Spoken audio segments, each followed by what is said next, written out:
Hey, welcome to Victoria Unleashed. Here, I hold nothing back.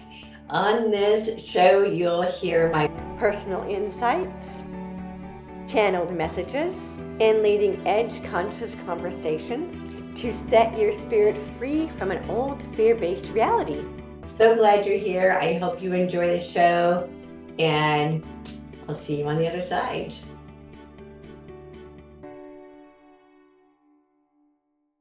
Today's message is brought to you by my books, Transcending Fear and Recreating Earth. You can learn more about both of them on my website at victoriareynolds.com. Hello, my loves. It's been quite a while since I've been on camera. Well, here on my channel. I've been traveling. As many of you know, if you've been watching me for a while, you know that I've been on a media tour. I sold my house a year ago and I was traveling through Europe and have been nomadic. I had a little temporary apartment in Tempe, Arizona. I was there for about 6 months and I knew that it was temporary. And now I've had a little beach bungalow in Sarasota, Florida. And I wanted to share with you a little bit about how this works for me, because I have a gift for seeing the future. I have known this for about 15 years. It's not something I talk about a lot, primarily because I'm not given specific dates, especially when it comes to what's happening on the planet. But I do tend to see things depending on how big they are for the collective 2 to 3 years ahead of time. With some things, it's 10 years ahead of time. And so I talk about this a little bit in my book, Recreating Earth. And Recreating Earth was the vision that I was given for the future of Earth. And the reason this was given to me is so that people can see what the future is, so that you and the collective of humanity can energize that future rather than the dystopian future that is attempting to play out on our planet.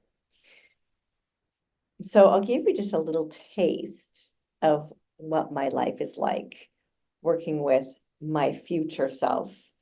And I've started working with clients to teach them how to work with their future self as well, because it's such a different way to go about organizing your life when you're working with your higher self, as many people do, and your future self then explaining to you what's next and what's best. So I live my life with what I call a 10,000-foot perspective. I always ask up what's next for me, what's best for me, always asking for higher guidance. This allows me to go through life without second guessing myself, because of course our mind can get in the way. What we think we want can get in the way. The plans that we make and our attachments to how we think things should be can get in the way of what's best for us. So if we can get in the habit of asking what's best and what's next, then it makes decisions much easier and often very surprising. So about 10 years ago, I started working with my future self, and my future self helping me make decisions in my life. And it's made my life, it's made the ability to make choices much more graceful and easy and stress-free and fearless. I actually made the commitment about 1.5 years ago to live my life completely free of fear. And that took me on a completely different trajectory of having to live my life in total absolute trust of the divine, of knowing that my path is already assured, and I trust my higher guidance, God, source, angels, whatever you want to call this higher guidance that's there for all of us. It's about learning to trust that. So about in December of 23, after I sold my house and I went to Europe for a couple of months, I had gotten an apartment in Tempe, Arizona with my friend Joan of Angels. And I was in the car, and about 5 minutes before we arrived at this apartment we had never seen. We rented it on complete trust. So this is where we were intended to be. And my inner voice said to me, Tempe is temporary. and that this is just going to be a workation. And it was this beautiful 2-bedroom, 2-bathroom apartment in Tempe. Although I wasn't specific about what I was looking for, it didn't have enough sunlight, unlike this beautiful hotel I'm staying in right now that has a beautiful patio I get to sit on and work. Granted, it's 110 degrees outside, but I like the heat. So we get to this apartment in Tempe, and I told Joan Tempe is temporary. She was like, "Oh no." And she said, "Well, what do we do next?" And I said, "The guidance I'm getting is that I'll know in April." So that's how I live my life, in this knowing that I'll know when the answer comes. And so it's really interesting. Now I have this little bungalow in Florida. When I got to Florida in June, so we left Tempe in June. Joan went to Sedona, I went to Sarasota. But when I got to Sarasota, I didn't know where I was going to live. So I was sitting at a friend's house. I stayed at my friend's house for a few days, and I went outside and I asked my future self, where do I live? And the answer that came in was, go to downtown Sarasota, and someone in downtown Sarasota is going to give you a place to live. I didn't know anybody in Sarasota except this one friend I was staying with. So I go to downtown Sarasota. I'm bouncing down the street. It's quiet. There's not a soul there because it's the middle of the summer and not a lot of people hang out in downtown Sarasota in the summer. And I looked down at my phone, and there's a message from a friend of mine from California that I've known for years from Santa Monica. And she said, "Hey, I see you bouncing down the street." And it was nothing short of a miracle. If I had not had this conversation with my future self a few hours earlier, it would have been so much more of a shocking miracle, except that I already knew to go to downtown Sarasota, and that someone in downtown Sarasota would give me a place to live. So I sat with my friend Jackie, and we talked for a little bit. She said, "Where are you living?" And I said, "It's funny that you ask. I actually don't know." And she said, "Well, what are you looking for?" And I said, something near the beach would be great. I just need a bed and a bathroom and a place to make my smoothies. And I'm actually okay with that. One of the things I've learned in my life is to be comfortable where I am, not necessarily the environment that I'm in. So this place turned out to be a complete man cave. Jackie actually had this little bungalow I could rent. And total man cave, all it had was a bed, a bathroom, and a place to make my smoothies. No furniture, no dishes, nothing. But it's 5 minutes from one of the most beautiful beaches in the world. And at first I wasn't inspired by it, and then I realized that this is exactly where I needed to be. It's exactly what my future self was going to be given to me, so I recognized it as soon as I got it.